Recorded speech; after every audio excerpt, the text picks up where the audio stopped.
QDX South Pacific, CQ South Pacific, 9 Alpha Tango 791 North Pacific.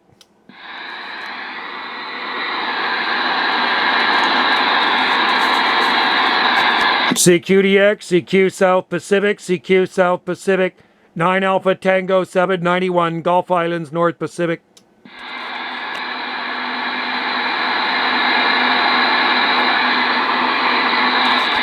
CQ, CQDX South Pacific, CQ 791 Gulf Islands North Pacific.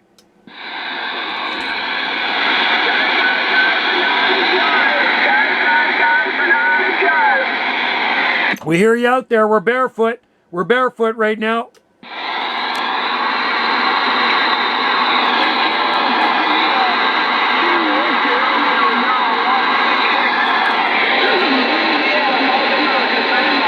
Sounding good, Louisiana, off the back of my beam. 9 Alpha Tango 791 waving. 27,600 Banana Joe. QSY, QSY.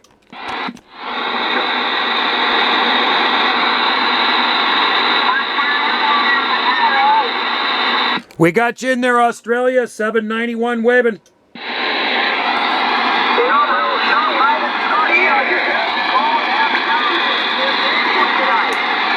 Here, I'll turn some power on for you. I'm running barefoot. There's a little power.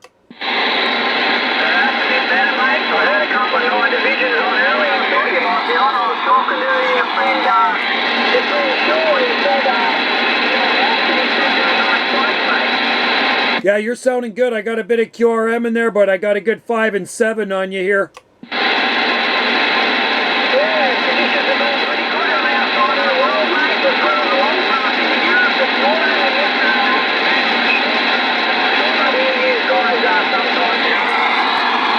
Yeah, it was good. I talked a bunch of Europe the last few days. Europe has been coming in here finally.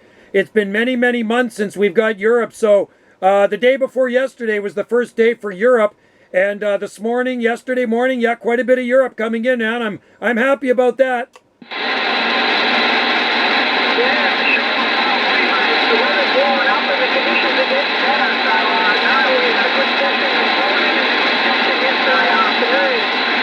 I think I talked to 2 people, 2 or 3 stations, one on the long path in the morning and one on the short path in the afternoon. So it's looking up. You guys are coming in pretty strong all day today, so it looks like the conditions are like old times again, mate. Yeah, I had a bunch of QRM today. It was terrible, about 6, 7 S units of just static, probably from the atmosphere. I got a little bit of it in there, but you know, your last transmission, you bounced up into the red there, so as usual, you are sounding Q5 from down under.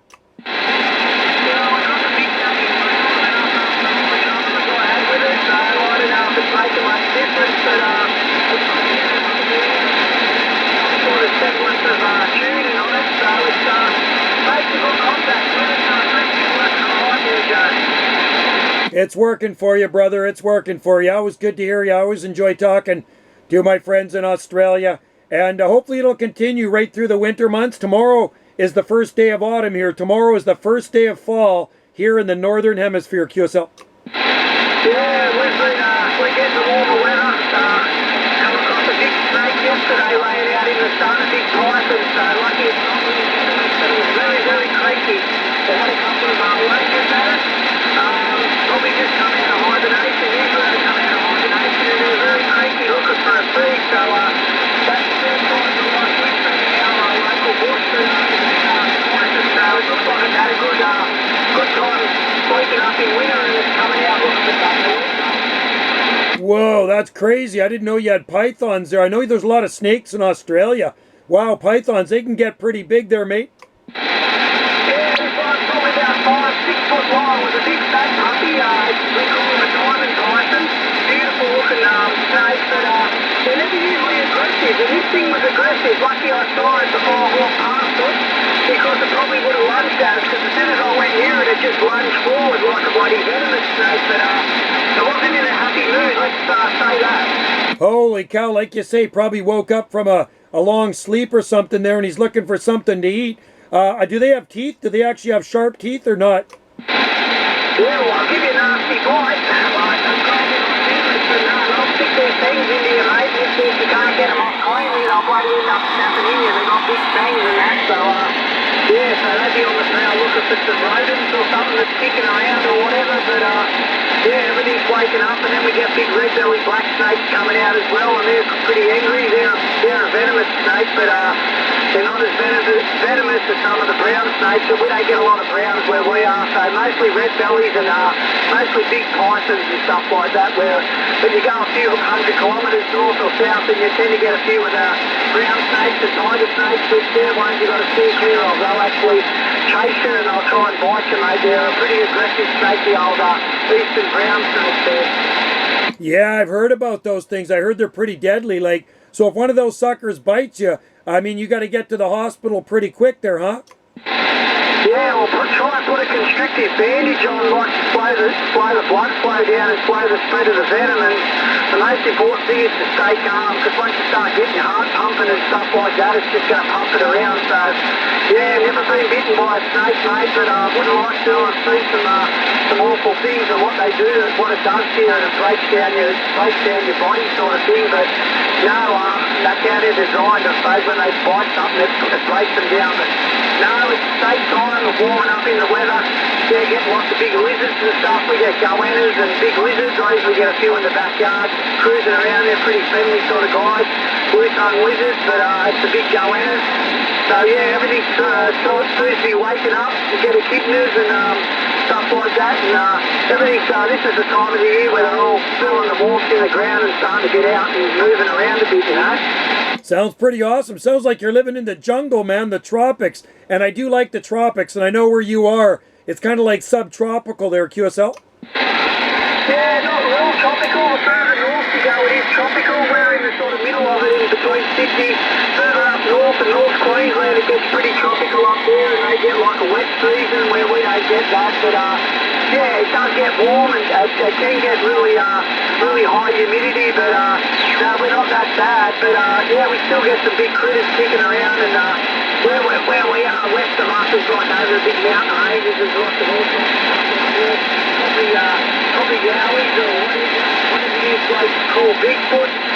There's all sorts of strange critters lurking around out there, and there's probably black panthers, but I really think they're just a big feral pack getting around. So there's lots of feral animals getting around out the hills out there, knocking over kangaroos and wild cats, and we get wild dogs out the back of our place as well, like over in the mountains there. And you don't want to come across a pack of them, because they'll go you, mate. You need to carry a gun to scare them away. But yeah, they're pretty crazy dogs, mate. They all hunt in packs, and yeah, if you didn't know what you were doing, and you let them get on top of you, they'd bite the shit out of you.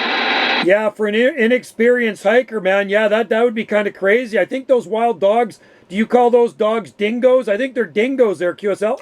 Yeah, well, the ones further up are called dingoes.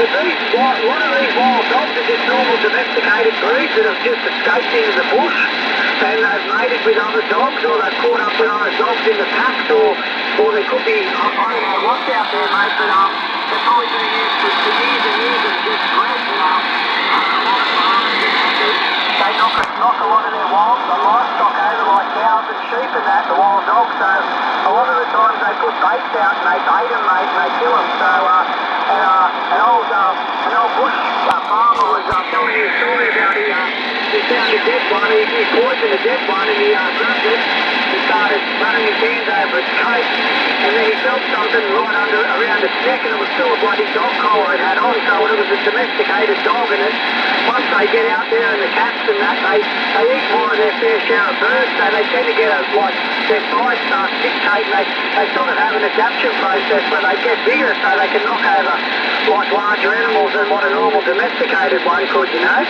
Oh, no doubt about it, especially if you get a pack of those dogs. You know, you get 4 or 5 of those dogs, man, that would be really dangerous, especially for a sheep farmer. They probably kill the livestock. So being a farmer, I guess you got to have a firearm.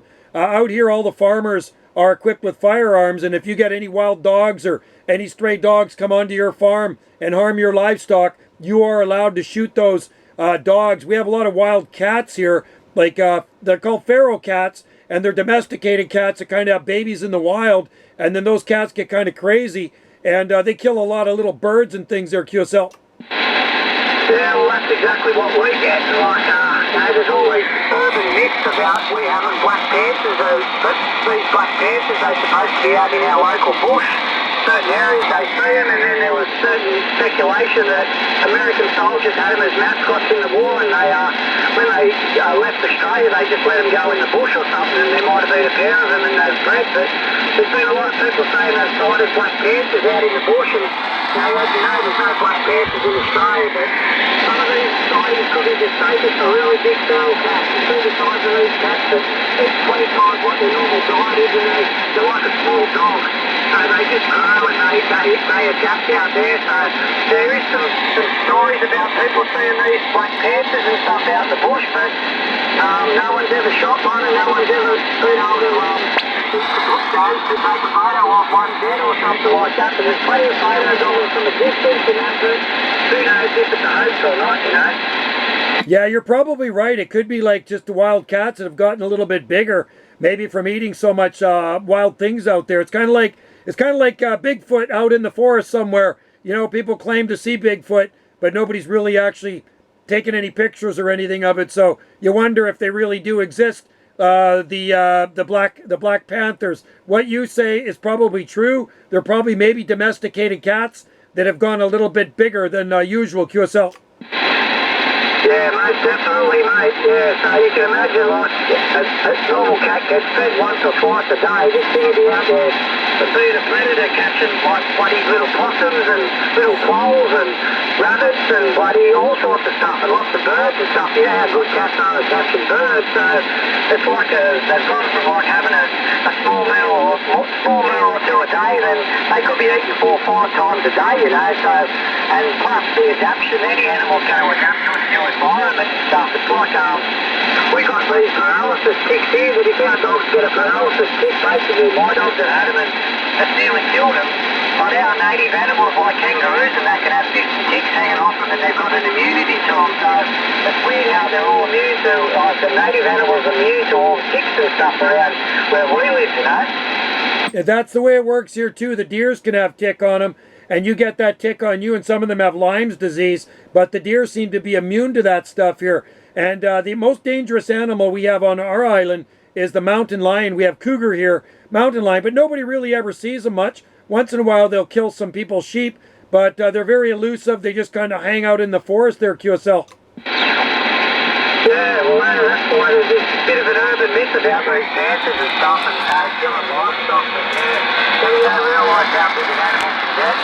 Knocking sheep over and animals that can not knock over. But I've been out in the mountains out the back here and I can hear wild dogs like howling out the back, and I've heard stories because I do a lot of enduro trail bike riding out the back of the hills out here for years and years, and seen wild dogs running around with little puppies and stuff like that around here, and just past them. And a lot of people I know have had experiences where dogs have tried to go and they had to fire a few shots over their head to get them to go away. So yeah, they're out there in the hills and there's so much bush out there you wouldn't even know what's out there, you know. And it's a crazy old place, mate, the bush. It hides a lot of secrets out there, and you're probably animals that you probably never ever seen, you know. I agree with you 100%, man. Like I say, there is so much vast forest and jungle and this and that out there. There's probably some undiscovered species out there still, too. I wouldn't doubt it. You ever fly out there in a jet airplane over, where we are, for instance, over British Columbia, there's seems to be millions of acres of forest out there, heavy forest. Anything could be hiding out there, QSL. Yeah, well, we've got the other thing where out the back of the bush out where is an old army ordnance trace. So they used to practice their live firing out the back of our like not far from about 5 kilometres from where we are. So out when you go motorbike riding, there's big signs saying be careful unexploded ordnance. They let enormous amount of bombs off out there, and there's all sorts of unexploded ordnance, and they were practicing bombing for the Vietnam War and the other wars and stuff. So you've got to be careful out there as well. They've tried to block it off and stuff like that. But on the big escarpment out there, they used to bomb the shit out of it with big planes and stuff so they could practice all their bombing. So you've got a bit of unexploded ordnance floating around out there as well. So it adds to the mix of it all. Now that would worry me more than actually wild dogs. I tell you, riding over a landmine with the motorcycle. I am a biker. I do have a motorcycle on the street bike now, but I used to always do off-road dirt biking and didn't have to worry about any landmines or anything. But man, that would be scary riding out in the back of the back 40, and worrying about running over some unexploded ordnance. Don't know if you're gonna get blown up there, QSL. Yeah, they've been doing it for years and years and stuff, and then they closed it down. And but yeah, there's some great literature and stuff and books all about it, all around how it all started and where they were doing it and stuff like that. And there's some old photographs and stuff. But yeah, no, like I say, you don't know what you get out in the bush out here, and it all seems to come alive. It's a great time of the year. It's not too hot, not too cold for us guys, so it's a bit of a Goldilocks zone for us, and it's like, probably like you guys, as you slowly move into fall and that, it's still got warm weather, but it's a little bit cooler than normal, you know, not like in the middle of summer. Oh, I know you guys get some pretty good heat down under, I'll tell you that. Today, it's 23 degrees Celsius here. Right now, it's still about 20 to 21 degrees Celsius. Beautiful blue sky and sunshine. So not going to complain. The weather's still really nice out here on the islands, but wait till mid-October, then it really actually does start to change, and the rainy weather actually starts to come. Our winters are pretty wet out here on the islands, so a good place to be on a wet day in the fall is in this radio shack there, QSL. Yeah, for sure. Sean said he'd come and visit you, and he said he had to catch a ferry or something. Your place is like 20 minutes away or something. He's not far from you there, Joe. Yep, so we have 3 ferries on our island. The one that goes over to the ferry terminal south of Vancouver is 3 hours. Usually stops at 3 other islands. If it's direct, it's an hour and a half. And then there's one on the south end of our island that'll take you to Lake Victoria. That's about 35 minutes. Then there's one just around the corner from our house that takes you 20 minutes across to Crofton to Vancouver Island. So not too bad. Yeah, he was saying something like there's a big mountain in between your 2 locations, so it's hard for you to talk unless you get some good conditions or something, yeah? It's true, like it's really hard for me to talk to Victoria. Once in a blue moon, I can talk to Victoria, but there's just too many mountains in the way. And our island is mountains and hills from one end to the other. Yeah, just a question. Sean and male or female? He's got a very female voice. I thought it was a female at first. What's that? Bring that back? I was talking about Sean. He sounds like his voice. I'm not sure. His voice sounds like a female. I thought he was a female, but is he a male? Like, he must be very young, is he? Yeah, male. But I know what you mean. Some guys on here, you wonder if they're male or female or whatever, right? And yeah, no, I think he's male. Yeah, I didn't want to sound rude, mate, because I thought, when I first heard him, I'd spoken to him before, and I thought, that sounds really like a female voice, you know, and I thought, well, you know, if I speak to you, I'll ask you, but this one, you know, to actually just ask him, you know what I mean? I know what you mean. No, I've talked to people like that before, too. And if they didn't tell me their name, I think they're a female. And then they end up telling me their name. It's like, well, Sean can be either a male or female's name, too, but it's spelled different. I think a girl is spelled S-H-A-W-N, and a guy is spelled S-E-A-N, I think, but I'm pretty sure he's male. Yeah, that's all right. At least I don't have to ask that question anymore. I'll ask you, mate. Like I said, I felt strange about asking it, but no, he was on earlier this morning. He was on about an hour ago. I don't know if he's still on there, but he's always active on the cluster and on the chat on the cluster and that. So, yeah, he's got an anytone and an antron or something he was saying he had. Yeah, that's right, too. Yep, I think he does. I think he's got an antron and an anytone. And, yeah, as he's on the big island there. But, like, you know, I can talk over to Vancouver Island. But, like I say, certain areas, Victoria's a really tough one. And I can only talk probably as far north as maybe Nanoose Bay by Nanaimo. Just like I say, there's just, it's the stuff in the way. Too many big mountains. Yeah, it must be a bloody big mountain and not be able to get past. But yeah, there is big mountains over your way. But yeah, no, it's a big place. But yeah, it's good the conditions are getting better anyway there, mate. It's pretty just after 7 a.m. and then there was a lot of 26th Division coming in on the long pass. And that faded out pretty quick, and then you guys come in. The 10th Division. I tell you what, there must be a lot of in South America and the bottom part of where we think is divisions and all Costa Rica like that. There seems to be a lot of operators down that way. Yeah, it's funny. I haven't heard South America for at least a few weeks or so. You know, last year was coming in every bloody day like Mexico, and once in a blue moon, they were coming in throughout the summer months, but it's been at least a few weeks since I've heard any Division 3 from Brazil. Costa Rica we get once in a while. We definitely get a lot of Mexico in here pretty much every day. Even when there's no skip coming in, you seem to hear those guys. They run a lot of big power down that way. But Brazil's usually was coming in every single day when the skip was really booming in the spring before the Europe and stuff faded out. But now it looks like we're going to be into another good cycle, hopefully, and getting lots of South Pacific. So we'll be able to talk with you fellas, and I'll be able to talk to hopefully every morning Europe. European skip comes in around 8:30 in the morning, 9 a.m. And today it actually faded out around 12:30 p.m. So we had a lot of Europe coming in here this morning. Yeah, definitely on the up. We had a great Sunday afternoon, or yesterday afternoon. It was great. I talked about 15 stations in a row, probably more than 15, 68s and 15s and 58s, 126s, 108, 14. 47, 56.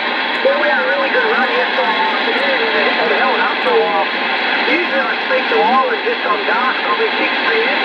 I was speaking to Ireland yesterday at like 4 o'clock in the afternoon, which was really strange, and then it just kept on rolling in, so, and that was all on the short pass, so, and then we switched over to the long pass in the afternoon, but no, it's looking good. It's a good time of the year, mate. I hope it gets better as the weather gets warmer there.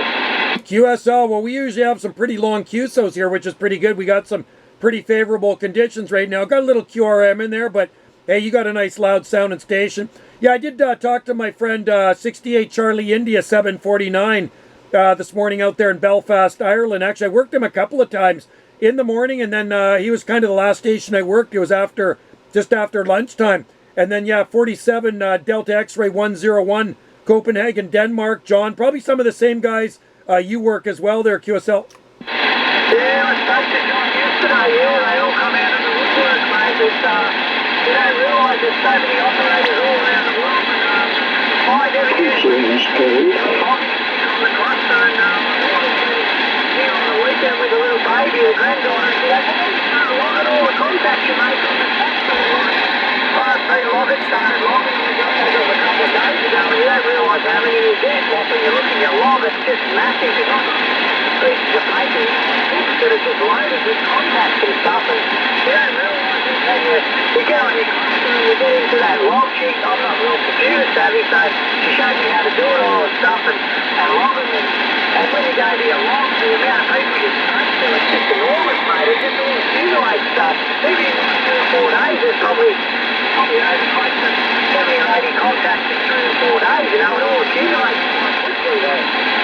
Oh yeah, when the conditions are right, it sure adds up. You know, I'm old school still. I write all my contacts down in actually a logbook on paper, but I've kind of given up mostly on the North American stuff because it just fills it up too fast. So I only write the good contacts in. So I'll be writing you down in the log again.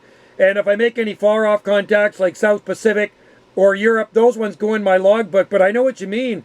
You can talk a few days of skip, and it doesn't take long to get, you know, a few dozen or several dozen contacts in there, QSL. Yeah, well, I'm a bit old school like you, mate. My daughter's pretty savvy with computers and how it all operates. I've got no idea. I just don't have a logbook. So I go, okay. So this is what you got to do. You do this, and you log that. You can do it on your phone or your laptop or whatever. So I just started doing it in the last couple of days. So, yeah, you don't realise. But also, people bring you up on the cluster.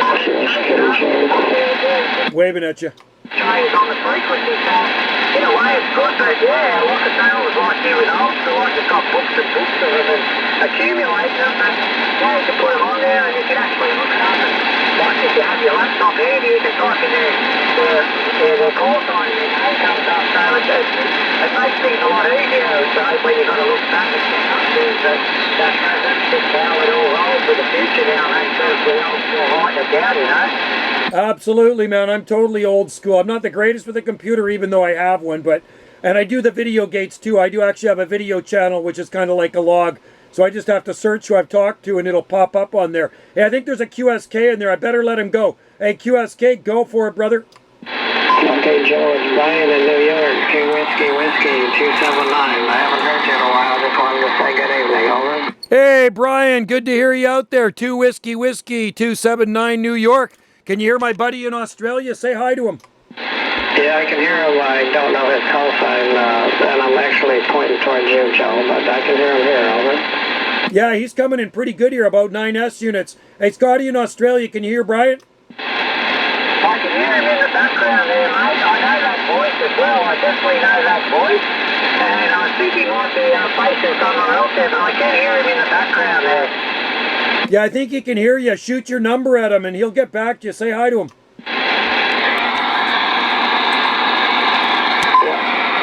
Station in Australia, this is New York, 2 Whiskey 279. I think I got the antenna towards Australia. Any copy, over? I can hear that, Brian. Whiskey 09 or something. I do hear you, Brian. I think I've spoken to you before. That voice is very, very familiar to us. Roger that, yeah. 279, 2 Whiskey 279. I don't get here too often anymore. But good morning to you. Yeah, good morning to you too, Brian. Yeah, I know the voice. Local time here, mate, is 10:30 Alpha Mike in the morning. Monday morning. So warm and sunny day here in the shop. It's over 20 degrees and we're slowly moving into spring as I was saying to go there. So it's a good time of the year. It's nice to speak to you there, Brian.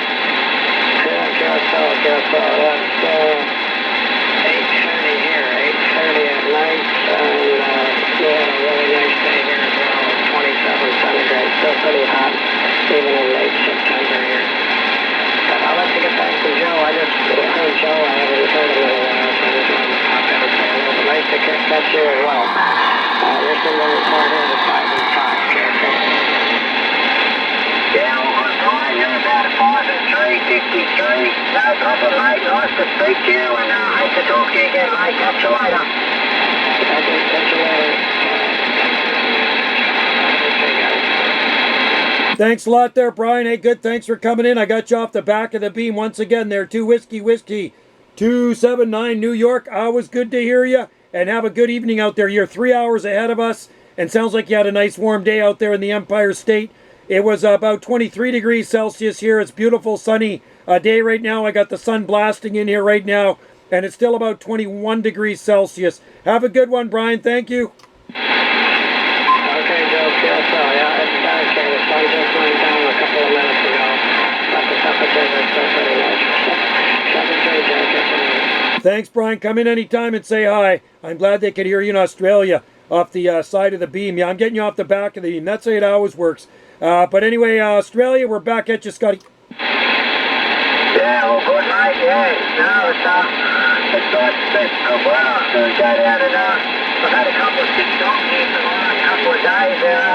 They've got this thing, you're probably familiar, it's like a kennel cough. I don't know how they got it, but they're really old dogs. They're like 14 years old.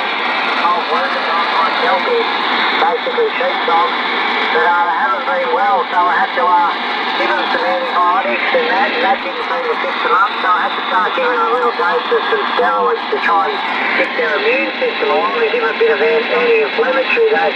They haven't been well, so it's not good to see your dogs like that, but they're just getting a bit old, mate. That's what happens when they get old. Let's say their immune system goes down, but they're not the dogs they used to be. They used to be able to run 4 or 5 kilometres a day to be down the beach and stuff, but they're pretty limited at the moment. Yeah, it's sad to see, mate, you know what I mean? Oh, I know what you mean. We have a dog. We have a little Yorkie Havanese, and I've always had dogs, always big dogs, but we finally got a small dog just about 13 years ago. So he'll be 13 next April, early next April. He'll be 13 years old. And yeah, he's getting a little slower in his old age.